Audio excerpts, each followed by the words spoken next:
내 아들이 벌어다 준 돈으로 산 집인데 며느리인 네가 왜 유세니? 넌 앞으로 거실 바닥에서 자라. 아버지가 남겨주신 유산으로 피땀 흘려 마련한 저의 집 안방을 차지하고 제 수십만 원짜리 영양크림을 발 뒤꿈치에 바르는 시어머니. 남편이라는 놈은 조금만 버티면 집이 공동재산이라며 뒤에서 비웃더군요. 돌아가신 아버지의 마지막 편지까지 기름때로 더럽힌 그날, 저는 결심했습니다. 어머님, 이 집에서 평생 살 수 있으면 그렇게 하세요. 저는 집을 팔 거거든요. 문짝이 통째로 뜯겨나가며 시어머니의 비명소리가 한강에 울려 퍼지던 그날, 과연 누가 피눈물을 흘렸을까요? 통쾌한 이야기 지금 바로 시작합니다. 저는 한강이 보이는 창문 앞에 서서 유리창에 물을 착착 뿌렸습니다. 그리고 나서는 마른 극세사 천을 들어서 유리창을 위에서 아래로 천천히 닦아내렸죠. 천을 내려놓고 한 발짝 물러서서 창밖을 가만히 바라봤어요. 오후 햇살이 한강 수면 위에서 부서지며 반짝이는데 이 집, 제가 얼마나 오래 꿈꿔왔던 곳인지 모릅니다. 안녕하세요. 저는 32살 이소은입니다. 돌아가신 친정아버지께서 남겨주신 유산과 제 연봉을 그야말로 영혼까지 끌어모아서 이 한강뷰 아파트를 마련했거든요. 등기부등본에 딱 찍힌 제 이름 석자를 볼 때마다 정말 가슴 한쪽이 뜨거워집니다. 그래서 다시 창문 쪽으로 다가가 유리 모서리에 남은 물기를 한 번 더 닦아냈어요. 손끝에 전해지는 차가운 유리의 감촉이 그제야 이게 진짜 내 집이구나 하는 현실감을 더해주더라고요. 거실을 지나 안방으로 들어갔습니다. 침대 헤드 위쪽 벽면에는 액자 하나가 걸려 있죠. 그 앞에 멈춰서서 가만히 액자 속 편지를 들여다보았습니다. 아버지의 자필로 적힌 글씨가 눈에 들어오더라고요. 딸의 행복을 빈다. 조심스럽게 손을 뻗어 액자 테두리를 살며시 만져보았습니다. 유리 너머로 아버지의 따뜻한 필체가 고스란히 느껴지는 것만 같았어요. 아버지는 제가 28살 때 돌아가셨습니다. 하지만 마지막으로 남기신 이 편지가 제게는 세상 어떤 보석보다도 귀한 것이었죠. 액자에서 손을 떼고 침대에 털썩 걸터 앉았습니다. 푹신한 매트리스가 제 무게를 포근하게 받아주었어요. 그러고는 창문 너머로 보이는 하늘을 멍하니 바라보았죠. 이 집을 마련하기까지 제가 얼마나 많은 야근을 했는지, 또 얼마나 많은 것들을 포기하며 살았는지는 아마 아무도 모를 겁니다. 손바닥으로 매트리스를 쓱 쓸어보았어요.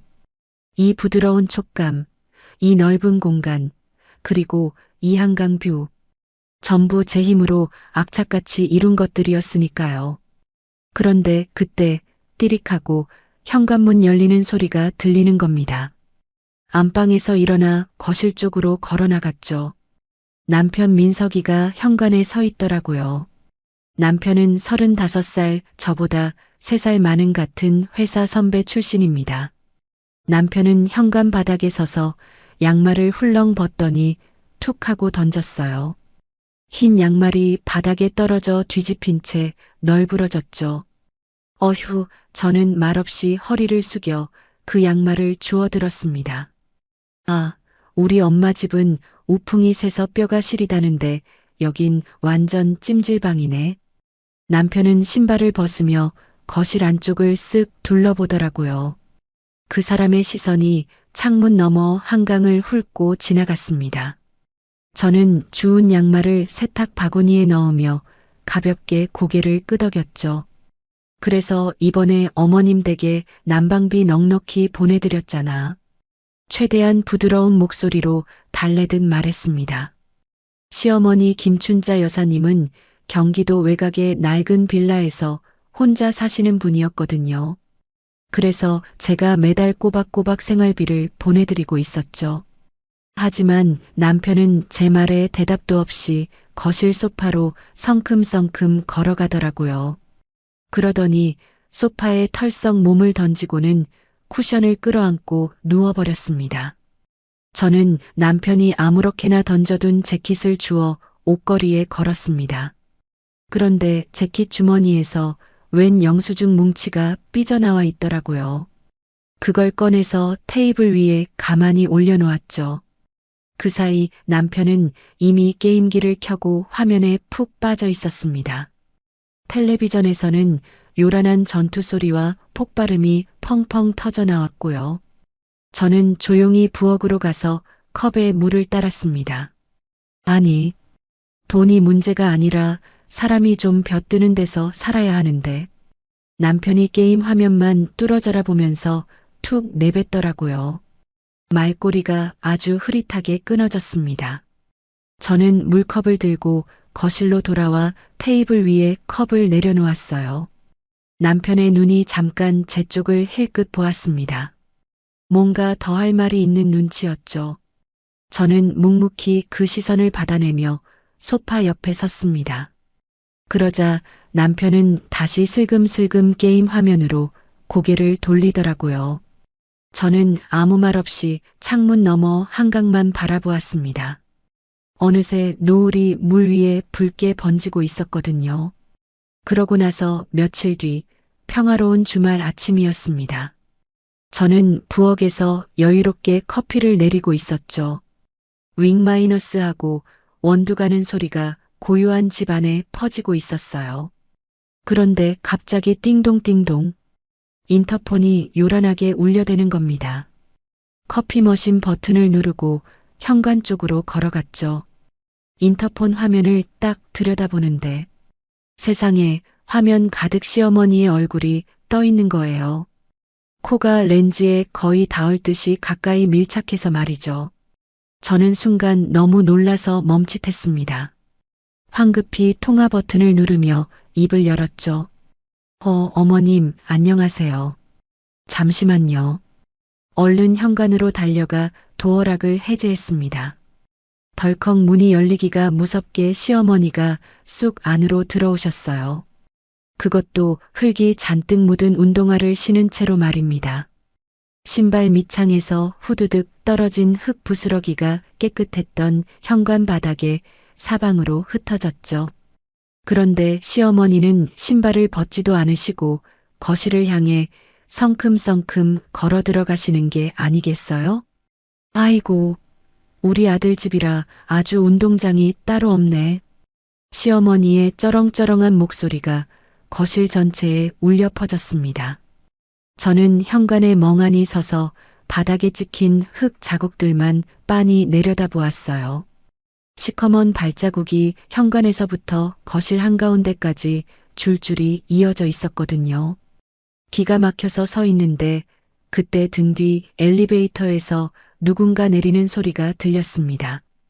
돌아보니 용달차 기사님으로 보이는 남자가 사람만 한 커다란 이민 가방을 낑낑대며 끌고 오시더라고요. 저기요, 이거 어디에 놓을까요? 기사님이 묻는데 저는 대답할 정신도 없이 그냥 현관 안쪽을 가리킬 수밖에 없었습니다. 기사님은 이민 가방을 현관 바닥에 쿵 내려놓으셨죠. 그런데 그게 끝이 아니었습니다. 그 뒤로 낡아빠진 옥매트가 둘둘 말린 채 들어오더니 정체불명의 종이 박스들도 연이어 척척 쌓이는 겁니다. 박스 겉면에는 매직으로 주방용품, 겨울옷, 이것저것이라고 삐뚤삐뚤하게 적혀 있더라고요. 저는 산처럼 점점 높아지는 짐더미를 넋나간 사람처럼 바라보았습니다. 마지막 박스까지 내려놓은 기사님이 땀을 닦으며 떠나고 저는 현관의 산더미처럼 쌓인 이삿짐들 앞에 우두커니 서 있었습니다. 시어머니는 거실 한가운데서 팔을 짱짱하게 끼고 이쪽을 바라보고 계셨죠. 저는 일단 고개를 숙여 인사를 드렸습니다. 어머님, 오시느라 고생하셨어요. 일단 차라도 한 잔. 보일러 고칠 때까지만 있겠다. 제 말이 채 끝나기도 전에 시어머니가 단칼에 자르시더라고요. 저는 꿀먹은 벙어리처럼 입을 다물었습니다. 그러자 시어머니께서는 거실 창문 쪽으로 어슬렁어슬렁 걸어가시며 한마디를 덧붙이셨어요.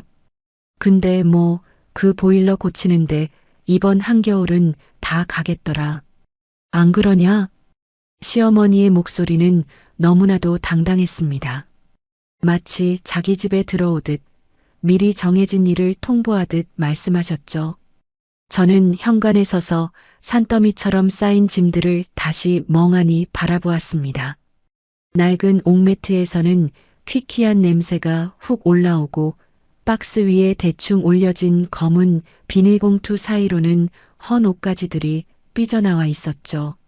자, 이번에도 내용 축소 없이 접속사를 살려 매끄럽게 다듬고 요청하신 대로 한 문장이 끝날 때마다 줄바꿈을 적용해 보았습니다. TTS로 들었을 때 감정선이 확 살아날 거예요. 저는 지그시 입술을 깨물었습니다.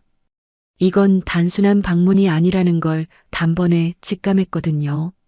네, 바로 길고 끔찍한 장기 점거의 시작이었죠. 저는 무거운 마음으로 현관문을 닫으며 거실 쪽을 바라보았습니다. 어머님은 이미 소파에 떡하니 앉아 텔레비전 리모컨을 쥐고 계셨어요. 채널을 이리저리 돌리는 요란한 소리가 거실에 울려 퍼졌습니다. 저는 바닥에 찍힌 그 시커먼 흙발자국 위에 선 채로 정말 꼼짝도 할 수 없었어요. 환한 아침 햇살이 창문을 통해 거실로 눈부시게 쏟아져 들어오고 있었지만 제 마음은 순식간에 새까맣게 타들어가는 것만 같았습니다. 그리고 그날 퇴근길 저는 지친 몸을 이끌고 엘리베이터 안에서 조용히 눈을 감았죠. 하루 종일 이어진 회의와 끝없는 보고서 작성에 어깨가 끊어질 듯 뻐근했거든요. 이윽고 층을 알리는 경쾌한 소리와 함께 엘리베이터 문이 열렸습니다. 저는 무거운 발걸음으로 현관문 앞에 서서 도어락 비밀번호를 눌렀어요. 그런데 덜컥 문이 열리는 바로 그 순간 확 코를 찌르는 지독한 냄새가 밀려오는 겁니다. 그건 아주 쿰쿰하고 텁텁한 청국장 냄새였죠. 저는 저도 모르게 미간을 잔뜩 찌푸리며 현관으로 들어섰습니다. 신발을 벗고 거실로 조심스레 한 발짝 내딛는데 발바닥에 뭔가 기분 나쁘게 끈적한 것이 닿더라고요. 놀라서 고개를 숙여 바닥을 내려다보았죠. 맙소사 밥풀이었어요. 누렇게 쩍쩍 말라붙은 밥풀들이 거실 바닥 여기저기에 흉하게 눌어붙어 있는 겁니다. 저는 서둘러 발을 들어 밥풀을 떼어내려 했지만 이미 딱딱하게 굳어서 잘 떨어지지도 않았어요. 황당한 마음에 거실 전체를 쓱 둘러보았습니다. 식탁 위에는 먹다 남은 지저분한 반찬 그릇들이 치워지지도 않고 그대로 널브러져 있더라고요. 심지어 뻘건 국물이 흘러넘쳐서 깨끗했던 식탁보에 얼룩까지 져 있었습니다. 저는 한숨을 쉬며 식탁을 지나 소파 쪽으로 걸어갔죠. 그러다 그 자리에 그대로 얼어붙듯 멈춰 서고 말았습니다. 제가 큰맘 먹고 장만해서 아끼던 이태리제 베이지색 패브릭 소파 위에 아주 선명하고 붉은 얼룩이 번져 있는 거예요. 가까이서 보니 다름 아닌 김치 국물이었습니다. 그 시뻘건 국물이 고급스러운 베이지색 천에 깊숙이 스며들어서 흉측하고 얼룩덜룩한 자국을 남기고 있더라고요. 그때 마침 시어머니가 안방에서 어슬렁어슬렁 나오셨습니다. 어머님 손에는 반쯤 먹다 남은 배추김치 꼬투리가 덜렁 들려 있었죠. 시어머니는 엉망이 된 소파 쪽을 힐끗 보시더니 너무도 태연하게 입을 여시는 겁니다. 아유, 무슨 천조갈이라 그런지 때도 참 잘 묻네. 이왕 살 거면 반질반질한 가죽으로 바꾸지 그랬냐? 저는 또다시 피가 나도록 입술을 꽉 깨물었어요. 목구멍 끝까지 거친 말이 치밀어 올랐지만 억지로 꾹 삼켰습니다. 시어머니는 제 속도 모르고 그 김치를 든 채 부엌 쪽으로 가시더라고요. 저는 망가진 소파 앞에 털썩 쭈그려 앉아 그 끔찍한 얼룩을 손으로 가만히 만져보았습니다. 하지만 김치 국물은 이미 천 안쪽까지 깊숙하게 스며든 뒤였죠. 제 손가락 끝에 시뻘건 물이 허무하게 묻어났습니다. 결국 저는 깊은 한숨을 속으로 삼키며 힘없이 일어섰습니다. 정말이지 오늘 하루만이라도 내 집에서 편히 쉬고 싶었거든요. 그래서 서둘러 안방으로 향했죠. 지친 몸을 뉘으려고 안방 문에 손을 대고 쓱 밀었습니다. 그런데 웬일인지 문이 꼼짝도 안 하며 열리지 않는 거예요. 마치 안쪽에서 누군가 일부러 꽉 막고 있는 것처럼요. 어머님? 저는 당황해서 좁은 문틈에 대고 조심스레 불렀어요. 그러자 끼익하고 문이 조금 열리더니 시어머니의 얼굴이 쓱 나타났습니다. 시어머니는 그 좁은 문틈 사이로 쌀쌀맞게 저를 내려다보시더라고요.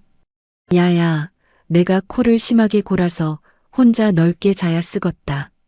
넌 거실로 나가서 자라. 그러더니 시어머니의 억센 손이 불쑥 나와 제 어깨를 획 밀쳐내는 겁니다. 저는 힘없이 뒤로 한 발짝 물러나고 말았죠. 그 순간 쾅 하고 문이 야멸차게 닫혔습니다. 이어서 찰칵하고 안쪽에서 굳게 잠금 장치가 돌아가는 소리까지 선명하게 들렸어요. 저는 굳게 닫힌 그 방문 앞에 멍하니 서서 제 두 손만 내려다보았습니다. 분노와 서러움에 손바닥이 파르르 떨리고 있었죠. 그때 밖에서 남편 민석이의 목소리가 들리더라고요. 저는 천천히 돌아서서 거실 쪽으로 걸어나갔습니다. 남편은 그 김칫국물 묻은 소파에 세상 편하게 앉아 사과를 깎고 있더군요. 과도 칼날이 사과 껍질을 빙글빙글 돌아가며 얇게 벗겨내고 있었죠. 남편은 제 쪽은 쳐다보지도 않고 고개도 숙인 채로 툭 내뱉듯 입을 열었습니다. 아유, 우리 엄마가 이제 연로하셔서 침대 아니면 허리 끊어지셔. 그냥 까짓것 우리가 거실에서 캠핑하듯 오붓하게 자면 되지. 뭘 그래. 남편은 상황 파악도 못하고 실없이 낄낄거리며 웃더라고요.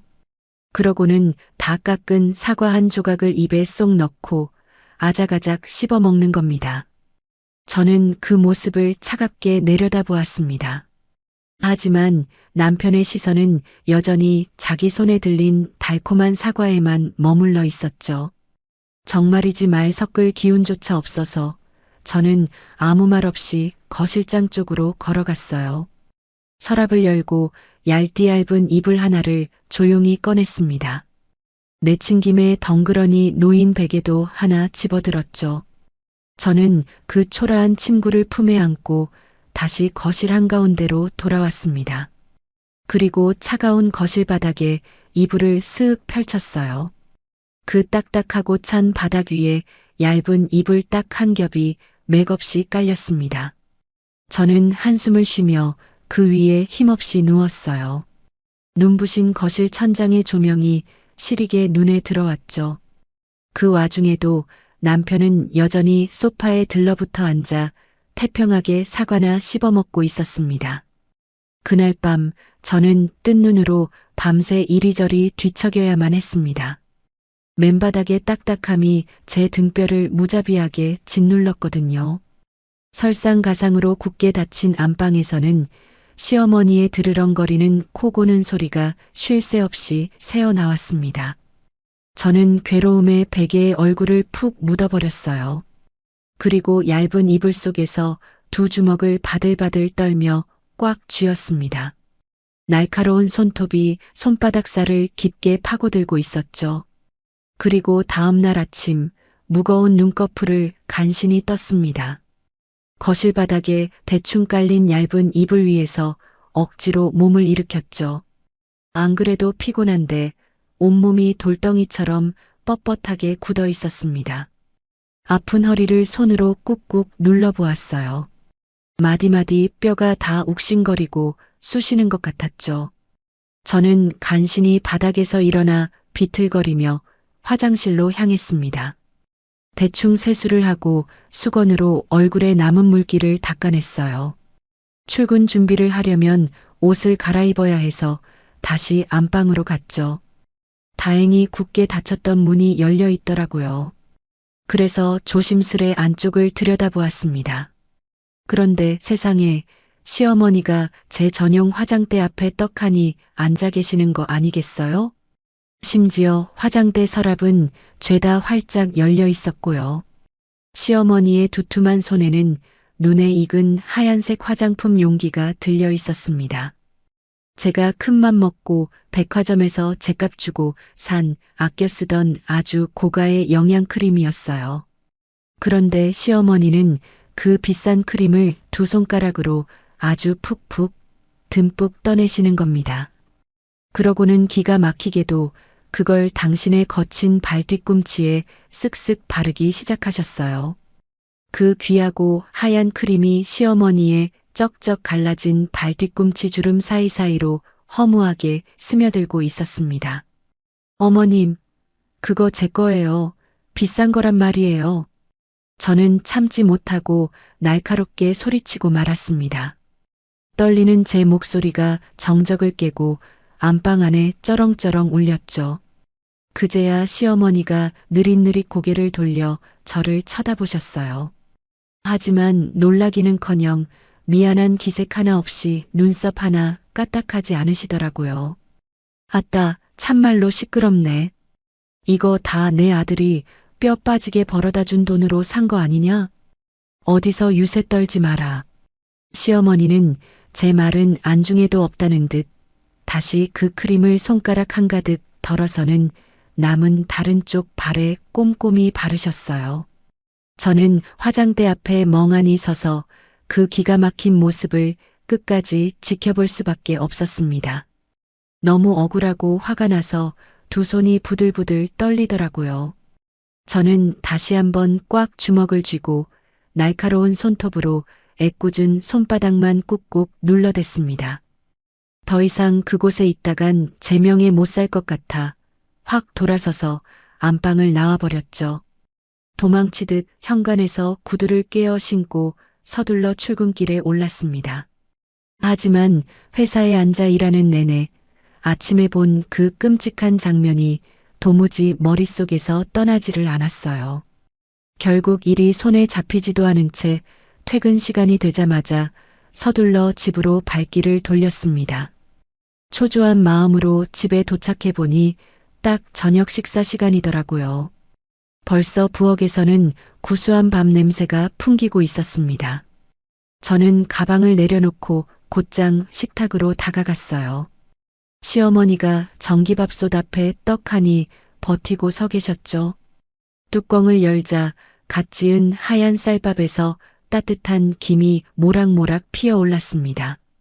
시어머니는 능숙하게 주걱으로 밥을 푹 퍼서 남편 민석이의 밥그릇에 정성껏 담으셨어요.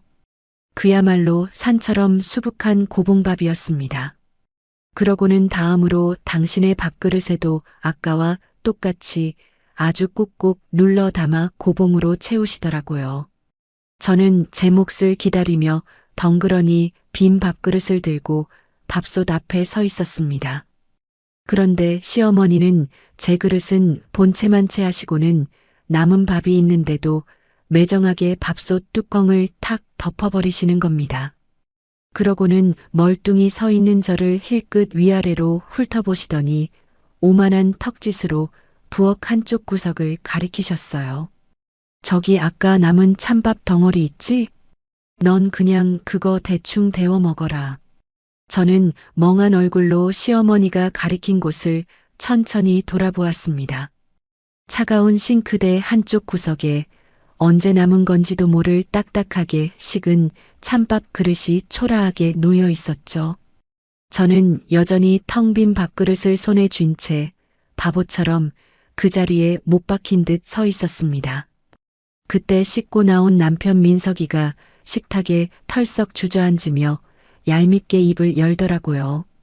아주 태평하게 젓가락으로 맛있는 반찬을 쏙쏙 집어먹으면서 이렇게 말하는 겁니다. 야, 당신 요새 살 뺀다고 다이어트 한다며? 원래 찬밥이 칼로리 낮아서 살도 안 찌고 좋다더라. 잘 됐네 뭐. 네, 요청하신 대로 민석이라는 이름을 모두 남편으로 수정하고 한 문장씩 줄바꿈하여 매끄럽게 다듬었습니다. TTS로 익힐 때 호흡과 감정선이 극대화되도록 접속사와 어미를 꼼꼼하게 배치했습니다. 남편이 밥을 한 숟가락 푹 떠서 입에 넣더라고요. 참 아무렇지도 않은 뻔뻔한 얼굴이었습니다. 시어머니도 식탁에 슬그머니 앉으셨죠. 그러더니 두 사람이 나란히 앉아 쩝쩝거리며 밥을 먹기 시작하는 겁니다. 저는 조용히 수저를 내려놓았습니다. 아직 밥은 한 술도 뜨지 않았지만 손에 꽉 쥐고 있던 숟가락을 식탁 위에 탁 내려놓았어요. 차가운 금속이 나무 식탁에 부딪히면서 날카로운 소리를 냈죠. 그런데도 시어머니와 남편은 고개 한번 들지 않더라고요. 저는 덩그러니 식탁 앞에 서서 밥 먹는 두 사람을 가만히 내려다보았습니다. 도대체 이 집에서 저는 무엇일까요? 저는 물주도 아니고 그저 하찮은 식모 취급을 받고 있었습니다. 피땀 흘려 이 집을 산 사람은 분명 저인데 정작 이 집의 주인은 제가 아니었던 거예요. 저는 천천히 뒤로 물러나 부엌을 빠져나왔습니다. 그리고 거실 창문 앞에 우두커니 섰죠. 창밖 한강 위로는 어느새 붉은 저녁 노을이 지고 있었습니다. 그 붉은 빛이 물 위에서 천천히 사그라들고 있더라고요. 저는 차가운 유리창에 이마를 기댔습니다. 유리의 서늘한 감촉이 화탓한 이마에 닿았죠. 등 뒤 식탁 쪽에서는 연신 달그락거리는 수저 소리와 후루룩 국 마시는 소리만 얄밉게 들려왔습니다. 그렇게 지옥 같은 며칠이 지났습니다. 하루는 회사에서 급한 서류가 필요해서 점심시간에 잠깐 집에 들렀어요. 도어락을 열고 조심스레 안으로 들어섰죠. 웬일인지 거실은 아주 조용하더라고요. 저는 서둘러 신발을 벗고 안방으로 향했습니다. 챙겨야 할 서류를 안방 서랍장에 깊숙이 넣어두었거든요. 그런데 안방 문이 아주 살짝 열려 있는 겁니다. 저는 무심코 그 문틈으로 안쪽을 들여다보았어요. 맙소사, 시어머니가 제 침대 위에 떡하니 앉아 계시더라고요. 게다가 손에는 기름이 뚝뚝 떨어지는 부침개가 들려 있었죠. 시어머니가 그 기름진 부침개를 맨손으로 쩍쩍 찢어서 입에 우겨 넣으셨습니다. 누런 기름이 시어머니의 손가락 사이로 줄줄 흘러내렸어요. 그 번들번들 빛나는 손가락을 보는 순간 숨이 턱 막혔습니다. 저는 기가 막혀서 문을 활짝 밀고 안으로 들어갔죠. 바로 그때 시어머니가 손에 쥐고 있던 부침개 조각 하나를 툭 떨어뜨리셨습니다. 그 기름진 부침개가 하필이면 침대 헤드 위쪽으로 튄 거예요. 저는 슬로우 모션처럼 그 부침개 조각이 날아가는 방향을 눈으로 쫓았습니다. 아, 그건 바로 저희 아버지의 마지막 편지가 담긴 액자위였어요. 끔찍하게도 부침개 조각이 액자 유리 위에 찰싹하고 떨어졌습니다. 끈적한 기름이 유리 표면을 타고 주르륵 흘러내리더라고요. 급기야 그 미세한 액자 틈새로 기름이 질척하게 스며들기 시작했습니다. 아, 저는 그만 처절한 비명을 지르고 말았습니다. 찢어질 듯 날카로운 소리가 제 목구멍에서 짐승처럼 터져나왔죠. 저는 미친 듯이 침대로 달려갔습니다. 그리고 다급하게 액자를 벽에서 떼어냈어요. 분노와 슬픔에 두 손이 미친 듯이 덜덜 떨렸습니다. 이미 액자 유리 안쪽으로 더러운 기름이 시꺼멓게 번지고 있었거든요. 돌아가신 아버지의 그 소중한 자필 편지 위로 흉측하고 노란 기름 얼룩이 사정없이 퍼져나가고 있었습니다. 딸의 행복을 빈다라고 적힌 그 애틋한 글씨 위로 야속하게 기름이 스며들고 있었죠. 저는 맨손으로 미친 듯이 액자를 닦아냈습니다. 입고 있던 옷소매로 맨 손바닥으로 벅벅 문질렀어요. 하지만 무심한 기름은 이미 오래된 종이에 깊숙이 배어들고 말았습니다.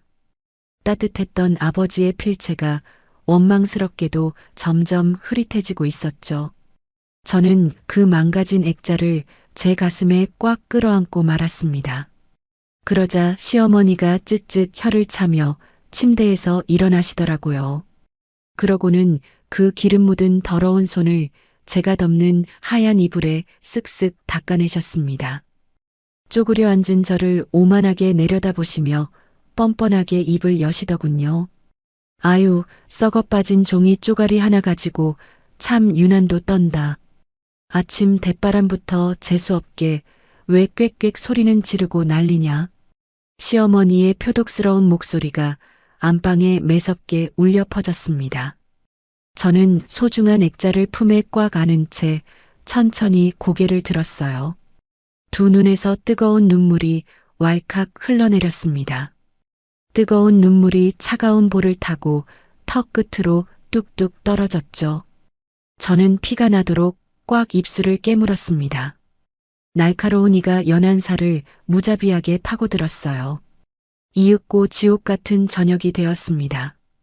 덜컥 현관문이 열리며 퇴근한 남편이 들어오더라고요. 저는 캄캄한 거실에서 미동도 없이 남편을 기다리고 있었습니다. 남편이 콧노래를 부르며 신발을 벗고 들어오자마자 저는 참았던 분노를 터뜨리며 입을 열었죠. 당장 어머님 이 집에서 내보내. 안 그러면 나 진짜 하루도 못 살아. 제 악에 바친 목소리가 거실 전체에 쩌렁쩌렁 울렸습니다. 남편이 깜짝 놀라 멈춰 서더라고요. 당황한 듯 멍청하게 눈만 껌뻑거렸습니다. 저는 그런 남편의 눈을 회피하지 않고 똑바로 노려보았어요. 이미 제 손톱이 손바닥 살에 깊숙이 박혀 피가 날 만큼 두 주먹을 꽉 쥐고 있었죠. 그런데 남편은 이내 미간을 팍 찌푸리더라고요. 세상에서 제일 귀찮은 벌레를 보듯 아주 짜증나는 표정이었습니다. 그러더니 새끼손가락으로 귓구멍을 벅벅 후비더군요. 아, 진짜 가족끼리 야박하게 왜 이래? 그리고 늙은 엄마가 지금 당장 갈 데가 어디 있다고 그래? 유난 떨지 말고 그냥 둥글둥글 같이 살자, 응? 남편은 제 어깨를 툭 치고 지나쳐 뻔뻔하게 소파로 걸어갔습니다. 아주 편안하게 털썩 앉더니 태연하게 TV 리모컨을 집어들더라고요. 경쾌한 소리와 함께 텔레비전 화면이 환하게 켜졌습니다. 저는 넋이 나간 채 남편의 그 무책임한 뒷모습만 멍하니 바라보았어요. 남편은 제 말 따위는 안중에도 없다는 듯 태평하게 채널이나 휙휙 돌리고 있었습니다. 제가 피를 토하듯 내뱉은 말은 그저 허공의 먼지처럼 부질없이 흩어지고 말았죠. 그리고 바로 그날 밤이었습니다. 저는 여전히 거실 맨바닥에 깔아둔 얇은 이불 위에 초라하게 누워 있었죠. 도무지 억울해서 잠이 오지 않았습니다. 캄캄한 천장만 귀신처럼 멍하니 바라보고 있었거든요. 그런데 그때 어두운 베란다 쪽에서 낮게 속삭이는 소리가 들리는 겁니다. 바로 남편의 목소리였어요. 저는 쏘스라치게 놀라 고개를 돌려 베란다 쪽을 바라보았습니다. 투명한 유리문 너머로 남편의 넓적한 등이 보이더라고요. 핸드폰을 귀에 바짝 대고 누군가와 아주 은밀하게 통화를 하고 있었습니다.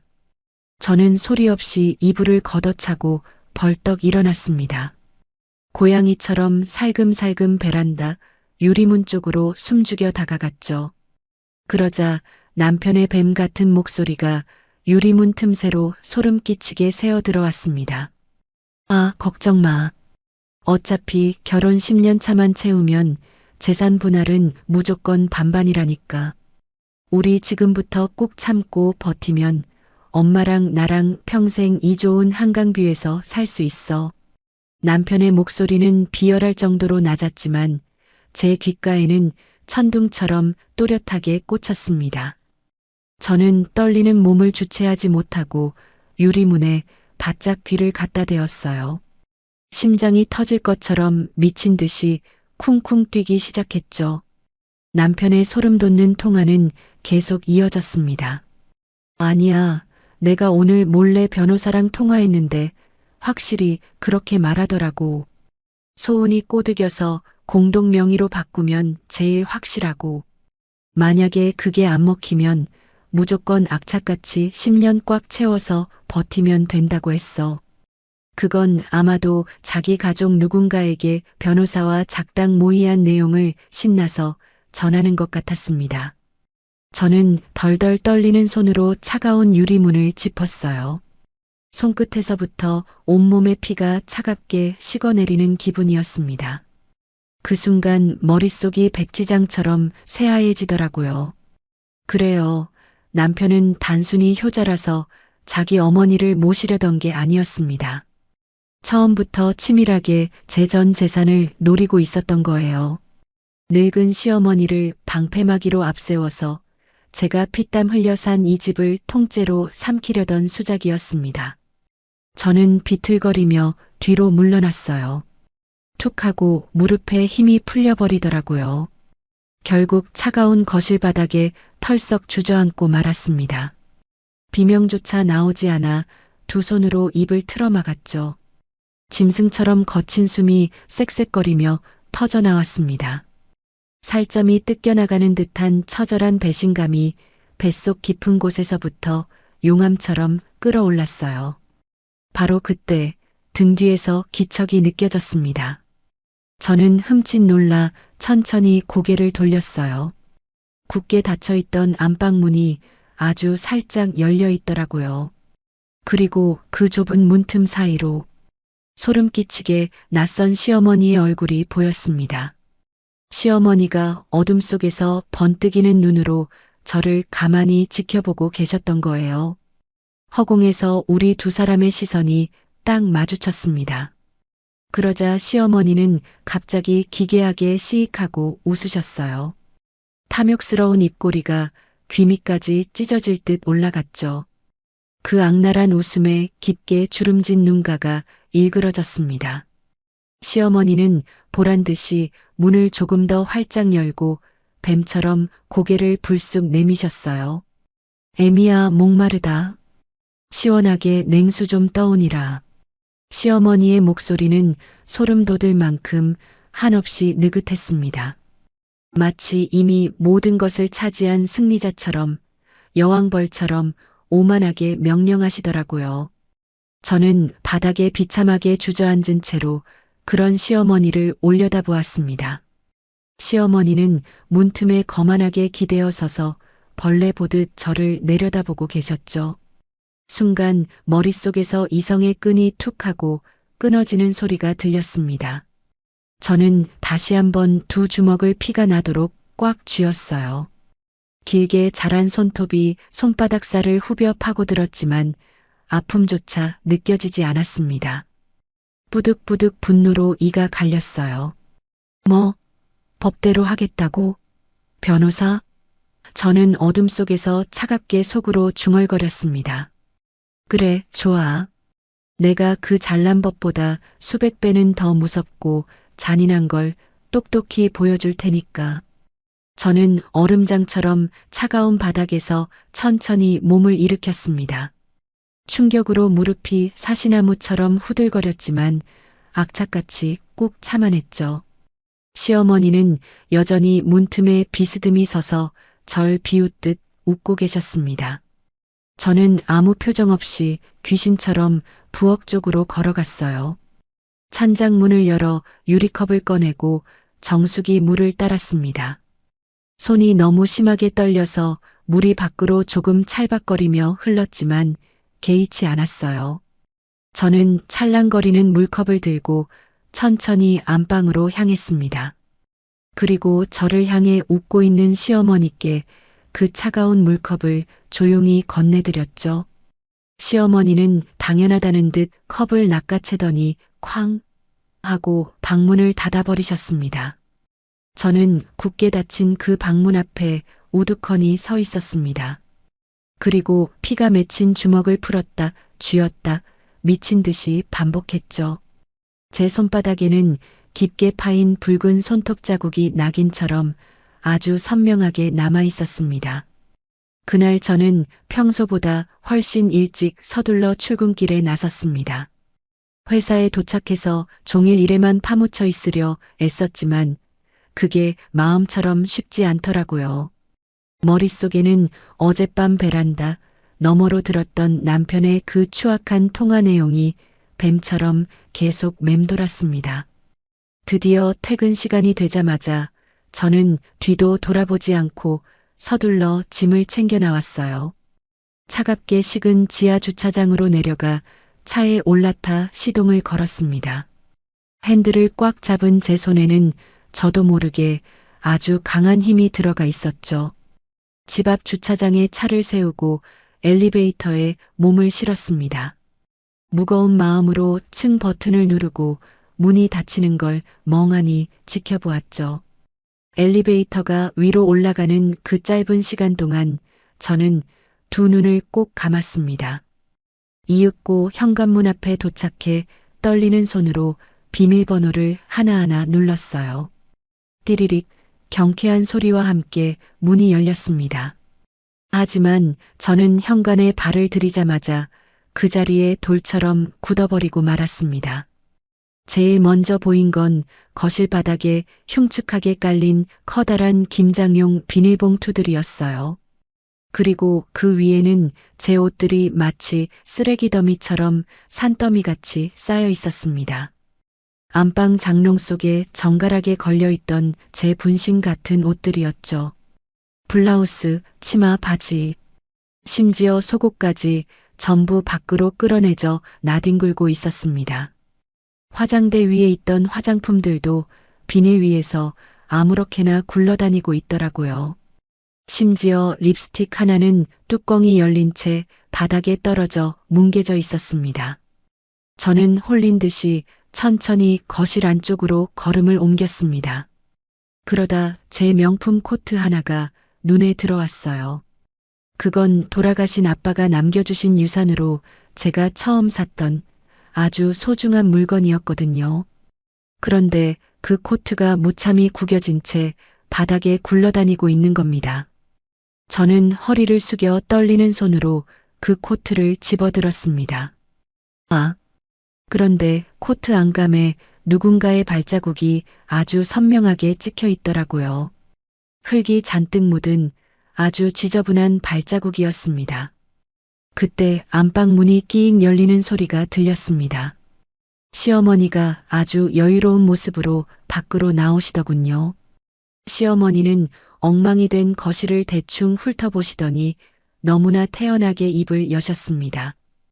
야야, 내 짐이 워낙 많아야 말이지. 내 짐 풀 자리가 하나도 없더라. 어차피 너 이제부터 거실에서 잘 거 아니냐? 그래서 그냥 여기다 싹 내놨다. 시어머니는 마치 당연히 해야 할 일을 했다는 듯한 어조로 당당하게 말씀하셨습니다. 저는 흙 묻은 코트를 가슴에 꽉 움켜쥔 채 아무 말 없이 시어머니를 쏘아보았죠. 활짝 열린 안방 문틈 너머로 방 안쪽이 훤히 들여다 보였습니다. 그런데 그곳은 이미 제가 알던 제 방이 아니었어요. 불과 몇 시간 만에 완전히 다른 기괴한 공간으로 변해 있었습니다. 세련됐던 바닥에는 촌스러운 노란 옥장판이 깔려 있었고요. 황토색 옥매트가 제 침대 위를 흉측하게 덮고 있었습니다. 벽면에는 형형색색의 등산복들이 마치 전리품처럼 주렁주렁 매달려 있더라고요. 빨간색, 초록색, 형광 주황색. 그 눈부신 점퍼들이 제 옷걸이를 차지하고 있었습니다. 방 한쪽 구석에는 이름 모를 한약 박스들이 산처럼 쌓여 있었죠. 문틈 사이로는 한약의 그 퀴퀴하고 씁쓸한 냄새가 훅 하고 새어나왔습니다. 저는 멍하니 그 안방 문틈을 바라보았습니다. 제 취향, 제 인생의 흔적들이 단 한순간에 난도질당해 지워져 있었어요. 시어머니의 탐욕스러운 짐들이 그 소중한 자리를 전부 집어삼키고 있었죠. 저는 손에 든 코트에 짓밟힌 안감을 다시 내려다보았습니다. 목구멍 안쪽이 뜨거운 불덩이를 삼킨 것처럼 타들어가는 것 같았어요. 이윽고 저녁 식사 시간이 되었습니다. 현관문이 열리며 남편이 느긋하게 들어오더라고요. 남편은 신발을 벗으며 거실 바닥에 깔린 비닐과 쌓여있는 제 옷들을 쓱 훑어보았습니다. 분명히 다 보였을 텐데도 남편은 그 옷더미 사이를 아무렇지 않게 지나 소파로 걸어갔습니다. 아이고, 우리 엄마가 정리 좀 싹 하셨네. 하긴 당신 짐이 좀 많긴 했지. 남편은 소파에 털썩 앉으며 아주 가볍게 내뱉었습니다. 저는 그런 남편을 죽일 듯이 노려보았어요. 하지만 남편은 보란 듯이 리모컨을 집어들고 텔레비전을 켰죠. 죄책감이라곤 눈 씻고 찾아볼 수 없는 아주 평온한 표정이었습니다. 억지로 저녁상을 차려 식탁에 앉았습니다. 시어머니가 안방에서 위풍당당하게 나오셔서 상석에 앉으셨죠. 남편도 기다렸다는 듯 식탁으로 다가왔습니다. 하지만 저는 수저를 들 생각조차 들지 않아 그저 멍하니 앉아 있었습니다. 그때 남편이 품 안에서 두툼한 서류 봉투 하나를 쓱 꺼내더라고요. 낡은 갈색 봉투였습니다. 남편은 그 봉투를 제 코앞으로 슬며시 밀어 넣었습니다. 자, 이거 봐봐. 우리 엄마 안심도 좀 시켜드릴 겸. 이 진명에 말이야. 이제 공동으로 바꾸자. 남편의 목소리는 너무나도 담담했습니다. 마치 오늘 저녁 반찬이 뭐냐고 묻는 것처럼 아주 평범한 말투였죠. 저는 제 앞에 놓인 그 비열한 서류 봉투를 가만히 내려다보았습니다. 봉투 모서리가 여기저기 구겨진 게 하루 이틀 준비한 게 아니라는 걸 보여주고 있었죠. 그 순간 안방 쪽에서 슬리퍼 끄는 발소리가 들리더니 시어머니가 다가오셨습니다. 제 의자 뒤에 딱 붙어 서서 제 어깨 너머로 그 서류를 탐욕스럽게 내려다보시더군요. 그래, 애미야. 원래 여자가 재산을 너무 쥐고 있으면 집안이 망하는 법이다. 그러니까 군말 말고 이제 남편 앞으로 돌려놔라. 그게 순리여. 시어머니의 소름 끼치는 목소리가 제 귓전에서 뱀처럼 속삭였습니다. 저는 고개를 들어 시어머니를 차갑게 올려다보았습니다. 어머님은 팔짱을 낀 채 마치 다 차려진 밥상을 기다리는 사람처럼 절 내려다보고 계셨죠. 저는 천천히 그 서류 봉투를 집어들었습니다. 손가락 끝으로 느껴지는 봉투의 무게는 참으로 가볍더라고요. 저는 허리를 숙여 식탁 밑에 있는 쓰레기통을 확인했습니다. 그리고 한치의 망설임도 없이 그 서류 봉투를 쓰레기통 깊숙한 곳에 처박아 버렸습니다. 봉투가 바닥에 떨어지며 툭 하는 둔탁한 소리를 냈죠. 꿈 깨세요. 이 집, 제 피땀 섞인 돈이랑 우리 아빠 유산으로 산 겁니다. 제 목소리는 낮았지만 얼음장처럼 차가웠습니다. 저는 남편과 시어머니를 번갈아 가며 아주 천천히 쏘아보았죠. 그러자 남편의 얼굴이 순식간에 험악하게 일그러지더라고요. 남편의 거친 손이 식탁 위로 올라오더니 밥상 모서리를 꽉 부여잡았습니다. 손등에 굵은 핏줄이 울컥울컥 돋아날 정도였죠. 너 진짜 끝까지 이따위로 나올 거야? 남편이 이를 부득부득 갈며 소리쳤습니다. 그 바람에 식탁 위의 그릇들이 덜컹거리며 비명을 질렀죠. 남편은 고개를 획 돌려 시어머니를 바라보더니 결심한 듯 소리쳤습니다. 엄마, 얘 이것은 곱게 말해서는 안 되겠네. 그냥 여기서 계속 눌러 살아요. 남편의 고함이 거실 전체를 찢어놓을 듯 울려 퍼졌습니다.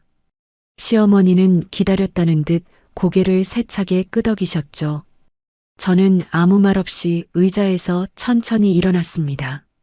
그리고 식탁을 돌아 엉망이 된 거실 쪽으로 조용히 걸어갔어요. 등 뒤로 남편과 시어머니의 도끼 어린 시선이 화살처럼 꽂히는 게 느껴졌습니다. 어느덧 새벽 1시가 되었습니다. 저는 불 꺼진 거실 소파에 미동도 없이 앉아 있었습니다. 집안은 소름 끼칠 정도로 고요했죠. 안방에서는 승리감에 도취된 시어머니의 코 고는 소리가 문틈으로 새어나왔습니다. 남편은 건너편 작은 방에서 이미 깊은 잠에 빠져 있었고요. 저는 떨리는 손으로 스마트폰을 꺼내 들었습니다. 환하게 켜진 화면 위로 검색창을 열었죠.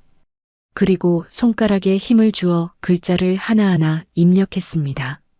아파트 급매. 검색 버튼을 누르자마자 관련 정보들이 비물처럼 쏟아져 나왔습니다. 저는 스크롤을 천천히 내리며 눈을 번뜩이며 화면을 훑었죠. 즉시 매입 가능, 당일 전액 현금 지급. 수많은 자극적인 광고들이 지나갔습니다. 그러다 제 손가락이 어느 한 지점에서 멈췄습니다. 화면에는 투박한 디자인의 광고 하나가 떠 있더라고요. 문제 있는 집, 세입자 안 나가는 집, 당일 현금 매입, 뒤탈 처리 전문 마이너스 불독 컨설팅. 저는 그 광고를 아주 오랫동안 숨도 쉬지 않고 바라보았습니다. 특히 뒤탈 처리 전문이라는 네 글자가 제 심장에 날카롭게 박혔죠. 저는 광고에 적힌 번호를 조심스레 메모하고 문자 앱을 켰습니다. 번호를 입력하고 메시지 창이 열리자 잠시 망설임이 찾아왔죠. 저는 고개를 들어 다시 한번 안방 쪽을 바라보았습니다. 문틈 아래로 어둠이 음산하게 새어나오고 있었고 시어머니의 코 고는 소리는 멈추지 않았습니다. 저는 다시 화면을 내려다보았고 제 손가락은 이미 춤을 추듯 움직이고 있었습니다. 시세 15억 아파트 13억에 급매합니다. 단 조건은 내일 당장 입주하는 겁니다. 현재 안에 무단 거주자 있음. 저는 작성한 메시지를 다시 한번 천천히 읽어보았습니다. 전송 버튼 위에 머문 제 손가락이 파르르 떨리고 있었죠. 심장이 터질 것처럼 아주 빠르게 뛰었습니다. 하지만 저는 더는 주저하지 않고 버튼을 강하게 눌렀습니다. 슝 마이너스 하는 소리와 함께 메시지가 어둠 속으로 전송되었습니다. 저는 어두운 거실에서 화면만 뚫어져라 내려다보며 답장을 기다렸습니다. 10초가 지나고 30초가 지났죠. 채 1분이 지나기도 전에 캄캄했던 거실을 환하게 밝히며 스마트폰 진동이 울렸습니다. 드디어 답장이 온 것이었습니다. 알겠습니다. 내일 오전 10시에 서류 다 준비해서 뵙죠. 저는 그 짤막한 메시지를 가만히 읽어보았습니다. 분명 따뜻한 신뢰였지만 제 손가락 끝은 얼음장처럼 차갑게 식어가더라고요. 저는 천천히 스마트폰을 내려놓고 굳게 닫힌 안방 쪽을 뚫어지게 바라보았습니다. 문틈 사이로 새어나오는 그 지긋지긋한 콧고리 소리가 거실 한복판에 웅웅 울려 퍼졌죠.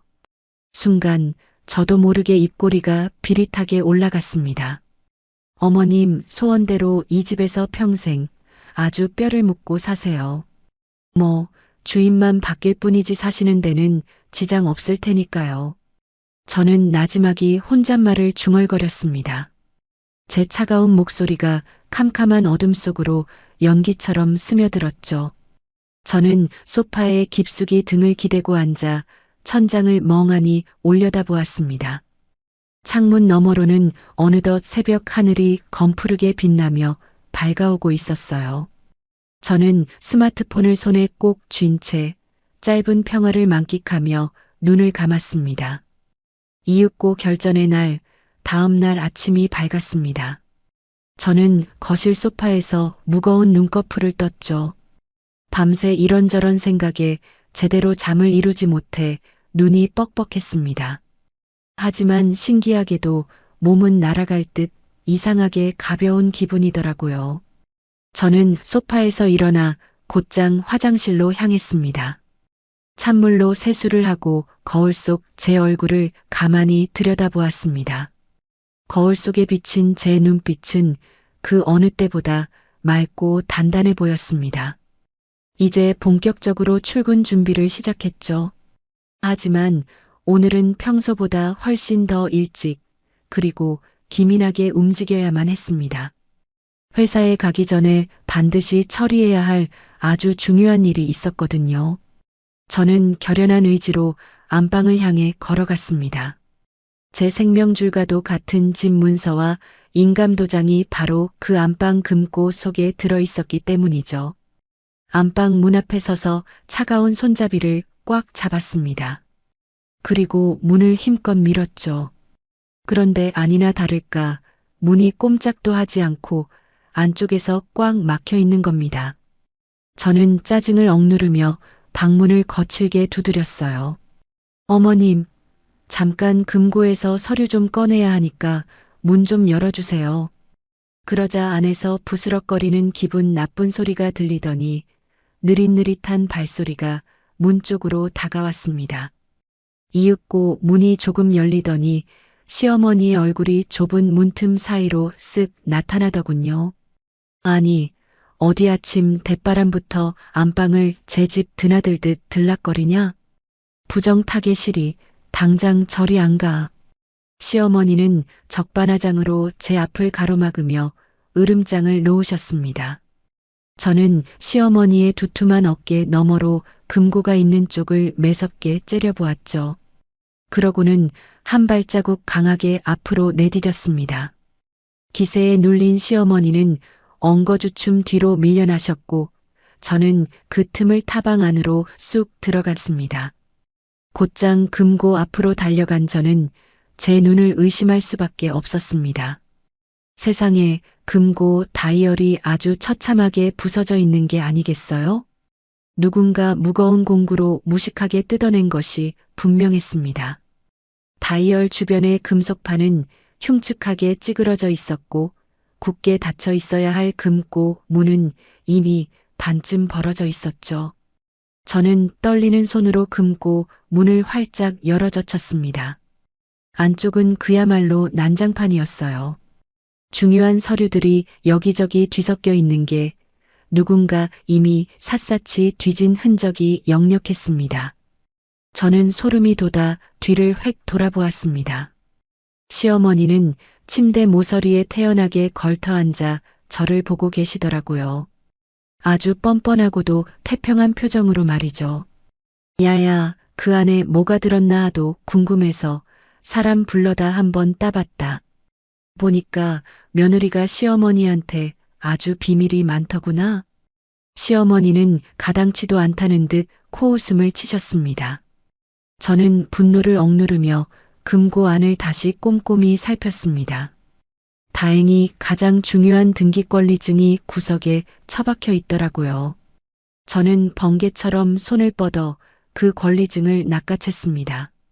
그러자 시어머니가 화들짝 놀라며 자리에서 일어나 제 쪽으로 달려오시더군요. 시어머니의 거친 손이 제 손목을 향해 독수리처럼 뻗어왔습니다. 하지만 저는 더 빨랐죠. 권리증을 가슴 쪽으로 확 끌어당기며 몸을 피했습니다. 시어머니의 손은 허망하게 허공만 휘저었고요. 저는 그런 시어머니를 얼음장 같은 눈으로 똑바로 응시했습니다. 이게 당신들한테 베푸는 제 마지막 예의였는데 진짜 끝까지 바닥을 보여주시네요. 저는 낮지만 아주 단단한 목소리로 내뱉었습니다. 시어머니는 당황한 듯 눈을 치켜떴지만 저는 더 이상 대꾸할 가치도 느끼지 못했습니다. 저는 그대로 그녀의 옆을 스치듯 지나쳐 안방을 빠져나왔죠. 참고로 제 인감도장은 이미 며칠 전에 미리 회사 사물함으로 옮겨둔 상태였습니다. 저는 곧장 제 방으로 달려가 구석에 있던 캐리어를 꺼냈습니다. 서랍을 거칠게 열고 정말 필요한 옷까지만 골라 캐리어에 쓸어 담았죠.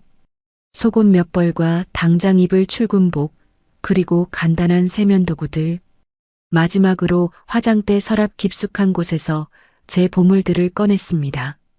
어머니가 돌아가시기 전에 물려주신 진주 귀걸이와 아버지께 선물 받은 낡은 손목시계였죠. 저는 그것들을 파우치에 소중히 담아 캐리어 안쪽 주머니에 깊숙이 넣었습니다. 드디어 캐리어 지퍼를 드르륵 닫고 손잡이를 잡아 세웠습니다. 저는 캐리어를 끌고 거침없이 현관을 향해 걸어갔죠. 바퀴가 매끄러운 마루 바닥 위를 구르며 덜컹거리는 소리를 냈습니다. 거실을 막 지나치려는데 등 뒤에서 시어머니의 앙칼진 목소리가 들려오더군요. 야, 너 지금 어딜 가냐? 밥은 차려놓고 가야 할 거 아니야. 하지만 저는 단 한 걸음도 멈추지 않았습니다. 오히려 보란 듯이 현관으로 계속 걸어가 신발장에서 구두를 꺼내 신었죠. 그 소란에 남편이 부스스한 잠옷 차림으로 작은 방에서 기어 나왔습니다. 남편은 상황 파악이 안 되는지 제 팔을 덥석 잡으며 물었습니다. 야, 소은아. 당신 지금 이 아침부터 캐리어 끌고 어디 가는 거야? 저는 혐오감이 들어 남편의 손을 거칠게 뿌리쳤습니다. 제 매끄러운 손목에서 남편의 끈적한 손가락이 힘없이 떨어져 나갔죠. 저는 그런 남편을 아주 차갑게 쏘아보았습니다. 나 당분간 호텔 가서 지낼 거야. 그러니까 당신들끼리 여기서 실컷 즐기고들 있어. 저는 망설임 없이 현관문을 벌컥 열었습니다. 그리고 캐리어를 끌고 미련 없이 문 밖으로 나섰죠. 등 뒤로 현관문이 묵직하게 닫히는 그 짧은 순간 안쪽에서 시어머니의 비웃음 섞인 목소리가 들리더군요. 흥, 꼴값 떨고 있네. 갈 데가 어디 있다고? 보나 마나 며칠 못 버티고 기어 들어올 거다. 시어머니의 그 오만한 웃음소리가 닫힌 문틈 사이로 지저분하게 새어나왔습니다. 저는 차가운 복도에 서서 그 소리를 들으며 비로소 환하게 웃었습니다. 저는 경쾌한 발걸음으로 캐리어를 끌고 엘리베이터로 향했죠. 지하 주차장에 내려와 차 뒷좌석에 캐리어를 거칠게 실었습니다. 운전석에 앉아 곧바로 핸드폰을 꺼냈죠. 그리고 어젯밤 늦게 문자를 주고받았던 그 번호를 찾아 곧장 전화를 걸었습니다. 신호음이 딱 2번 울리더니 기다렸다는 듯 상대방이 전화를 받더라고요. 지금 바로 출발합니다. 약속한 현금은 다 준비되신 거겠죠? 제가 묻자 전화기 너머로 아주 굵고 위협적인 남자의 목소리가 들려왔습니다. 아유, 사모님.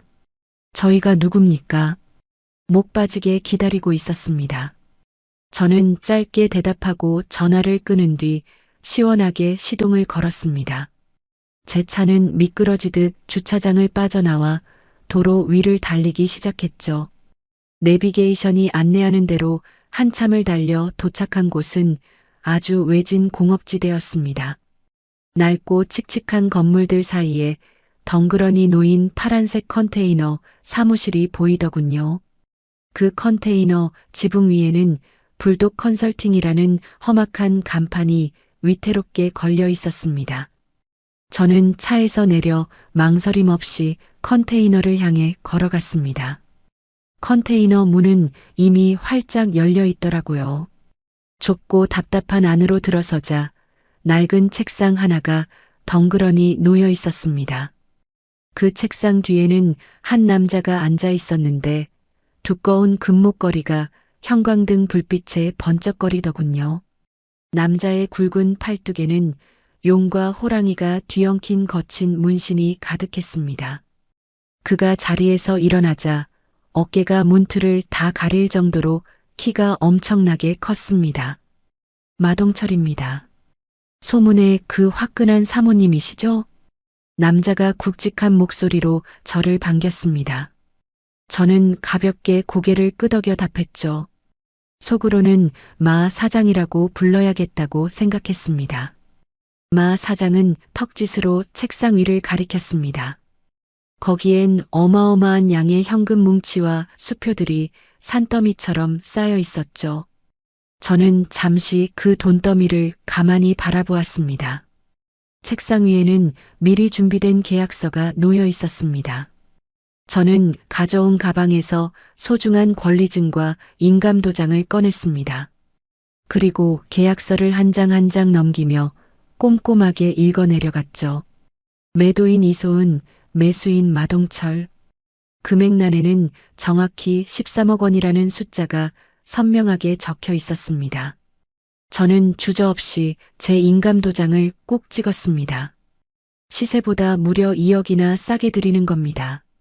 대신 등기 이전에 필요한 모든 서류를 다 드릴 테니 오늘 바로 가서 점유권 행사하세요. 저는 마 사장의 눈을 똑바로 바라보며 단호하게 말했습니다. 그러자 마 사장은 누런이를 다 드러내며 아주 만족스럽다는 듯 웃더군요. 아이고, 사모님 정말 화끈하시네. 내 스타일이야. 어차피 잔금 다 치렀으면 이제부터 그 집은 내 집이지. 안에 박혀 있다는 그 짐승들은 제가 전문이니까 아무 걱정 마죠. 아주 확실하게 치워드릴 테니. 마 사장은 호기롭게 책상 위에 현금 다발과 수표를 제 쪽으로 밀어주었습니다. 저는 그 자리에서 핸드폰을 꺼내 은행 앱을 확인했습니다. 잠시 후 청아한 알림음과 함께 입금 13억 원이라는 메시지가 도착하더군요. 화면 속의 숫자는 더할 나위 없이 선명하고 아름다웠습니다. 저는 가방에서 며칠 전까지 제 전부였던 집키를 꺼냈습니다. 그리고 마 사장의 투박한 손바닥 위에 조용히 올려놓았죠. 마지막으로 메모지에 우리 집 현관 비밀번호를 꼼꼼히 적어 함께 건네주었습니다. 자, 마 사장님, 이게 비밀번호입니다. 마 사장은 제 손에서 키와 메모지를 건네받았습니다. 그러더니 아무렇지도 않게 바지 주머니에 툭 집어넣더라고요. 이어서 마 사장이 책상 위에 놓인 낡은 무전기를 집어들었습니다. 치직거리는 소리와 함께 버튼을 꾹 누르더군요. 야, 작업 들어간다. 연장 챙겨서 2시 정각까지 집합해라. 무전기 너머로 지직거리는 소음과 함께 짧은 대답이 들려왔습니다. 마 사장은 무전기를 내려놓고는 저를 뚫어지게 바라보았죠. 사모님은 이제 걱정 말고 편히 쉬고 계셔. 오늘 안으로 아주 깔끔하게 정리해 드릴 테니까요. 저는 말없이 고개를 끄덕이고 컨테이너 사무실을 나왔습니다. 밖으로 나오니 오후에 햇살이 눈이 부실 정도로 쏟아지고 있더라고요. 저는 서둘러 차에 올라타 시동을 걸었습니다. 내비게이션에 미리 예약해둔 호텔 주소를 입력했죠. 차는 거친 엔진 소리를 내며 공업지대를 빠져나갔습니다. 백미러 속으로 파란 컨테이너 사무실이 점점 작아지는 걸 보며 저는 묘한 해방감을 느꼈습니다. 그 시각 집안은 아주 평온하고 고요했습니다. 시어머니는 거실 한복판에 서서 위풍당당하게 주위를 둘러보았죠. 제가 짐을 싸서 나간 지 겨우 몇 시간이 지났을 뿐이었습니다. 시어머니는 콧노래를 흥얼거리며 부엌으로 걸어갔습니다. 그러더니 찬장을 활짝 열어젖히더라고요. 제가 아끼던 고급 양주병이 시어머니의 눈에 딱 걸리고 말았습니다.